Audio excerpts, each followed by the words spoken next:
ഉദ്യോഗസ്ഥർക്ക് സമയബന്ധിതമായി തീരുമാനമെടുക്കാൻ കഴിയണമെന്ന് മുഖ്യമന്ത്രി പിണറായി വിജയൻ. കണ്ണൂരിൽ നടന്ന കാസർഗോഡ്, കോഴിക്കോട്, വയനാട്, കണ്ണൂർ ജില്ലകളുടെ മേഖലാതല അവലോകന യോഗത്തിന് സമാപനം കുറിച്ച് സംസാരിക്കുകയായിരുന്നു മുഖ്യമന്ത്രി.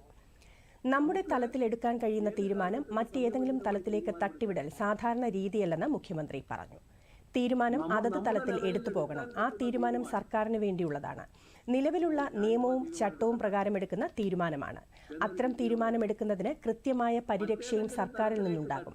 ആരും അതിൽ ശങ്കിച്ചു നിൽക്കാൻ പാടില്ല. നാടിന്റെ പൊതുവായ കാര്യങ്ങൾക്ക് മുൻഗണന കൊടുത്തുകൊണ്ട് തീരുമാനങ്ങൾ എടുത്തു പോവാൻ ശ്രദ്ധിക്കണമെന്നും മുഖ്യമന്ത്രി പറഞ്ഞു.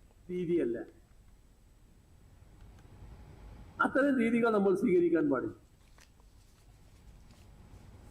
അതത് തലത്തിൽ തീരുമാനമെടുത്തു പോകണം. ആ തീരുമാനം സർക്കാരിന് വേണ്ടിയുള്ളതാണ്.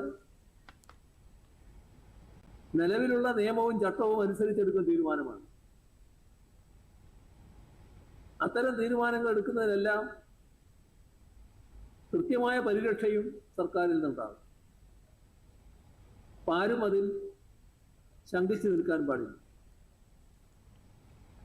നമ്മളിപ്പോ 900ഓളം സേവനങ്ങളാണ് ഓൺലൈനാക്കിയിട്ടുള്ളത്. എല്ലാം